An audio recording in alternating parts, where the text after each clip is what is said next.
అబ్బో ఈరోజు మెత్తని కూరేనే.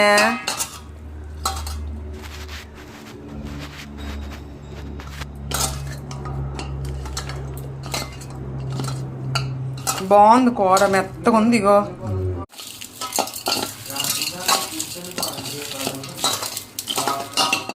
హాయ్ అండి, మటన్ కర్రీ అయితే చేస్తున్నాను అనమాట. ఇప్పుడు ఇంతకుముందు మటన్ కడిగి పెట్టుకున్నాను కదా, దీంట్లోనైతే కారము, ఉప్పు, మసాలా పొడి కలుపుకొని ఉంచుకోవాలి.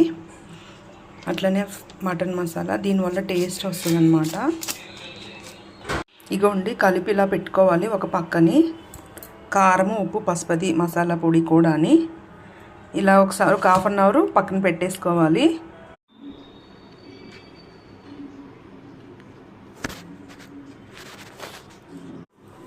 మటన్ కర్రీలోకి అయితే మసాలా ముద్ద అయితే రెడీ చేసుకుంటున్నామండి. దీనివల్ల చాలా చాలా టేస్ట్ ఉంటుంది. ఒకసారి మీరైతే ఇలా చేయండి, ఇలా ట్రై చేయండి, చాలా బాగుంటుంది. అలాగే వెల్లుల్లిపాయలు, అలానే ఈ ఇలాచి, నేనైతే హోల్ గరం మసాలాకైతే ఈ ముద్ద చేసుకుంటున్నానండి, అదే మటన్ కర్రీలోకి.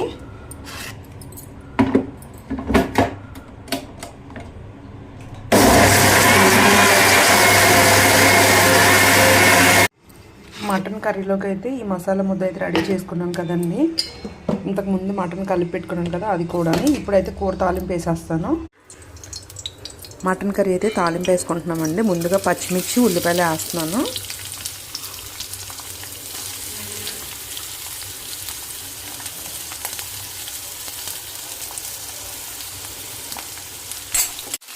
మటన్ కర్రీలోకి అయితే మసాలా ముద్ద అయితే వేసేసుకున్నామండి. ఇది కొంచెం పచ్చివాసన పోయేలాగా ఒక 5 మినిట్స్ 8 మినిట్స్ వరకు వేయించుకోవాలి. హైలో పెట్టకూడదు, సిమ్లోనే పెట్టాలి. వేగిపోయింది కదండి, మసాలా ముద్ద వేగిపోయిన తర్వాత నేనైతే మటన్ అయితే వేసేసుకున్నాను. ఇది ఒక 5-10 మినిట్స్ అయితే సిమ్లో పెట్టి వేయించుకోవాలి. మటన్ అయితే మంచిగా మగ్గిపోయిందండి. మగ్గిపోయిన తర్వాత వాటర్ పోసేసుకున్నాను అనమాట. ఇది ఏంటంటే ఒక ½ అన్ అవర్ బాగా ఉడకాలి. ఇంత వాటర్ ఎందుకు పోసుకున్నానంటే మటన్ కదా, ఉడికేటప్పుడు కొంచెం. మటన్ కర్రీ అయితే రెడీ అయిపోయిందండి. ఆంటీ వచ్చిందని స్టవ్ ఆఫ్ చేసేసి మాట్లాడాను, ఇంకా ఆపేసాను అనమాట.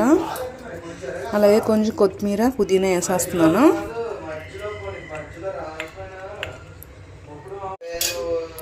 ఇది మటన్ కర్రీ, ఇవాళ సండే స్పెషల్.